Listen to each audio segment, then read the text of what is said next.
sitwasyon. Kami ang iyong gabay pag may bagyo at sakuna. Serbisyo ng gobyerno kapag may nangangailangan.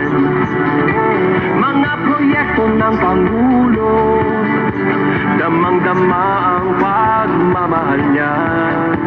Tulay ng mga hinaing, ang problema ng bayan ating lulutusin.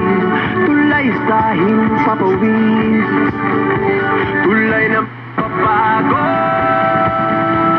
Radyo Pilipinas, ng bagong Pilipinas. Radyo Pilipinas, ng bagong Pilipino.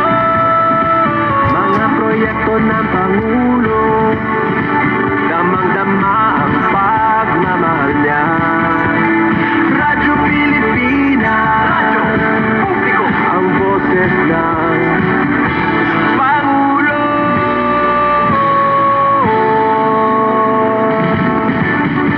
Karamay niyo kami, kahit malayo man kami nakakarating. OFW magtataka, buhay ay iba't iba, saan mang lugar ng bansa natin. Tulay ng mga hinaing, ang problema ng bayan ating lulutusin. Tulay sa himpapawid, tulay ng pagbabago. Radyo Pilipinas, ng bagong Pilipinas. Radyo Pilipinas, ng bagong Pilipino. Mga proyekto ng Pangulo, damang-dama ang pagmamahal niya. Radyo Pilipinas, ang boses ng Pangulo.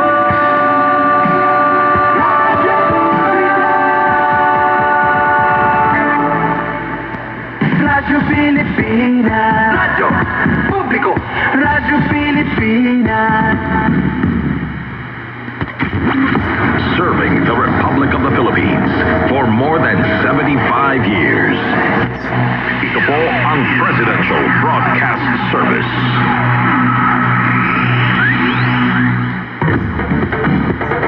Ito ang Presidential Broadcast Service. Radyo Pilipinas, Radyo Publiko ng Bagong Pilipinas para sa Bagong Pilipino. Naghahatid ng mahahalagang balita at impormasyon na uugnay ng pamahalaan sa sambayanan. Tulay sa himpapawid ng serbisyo publiko. Radyo Pilipinas, Radyo Publiko, ang boses ng Pangulo.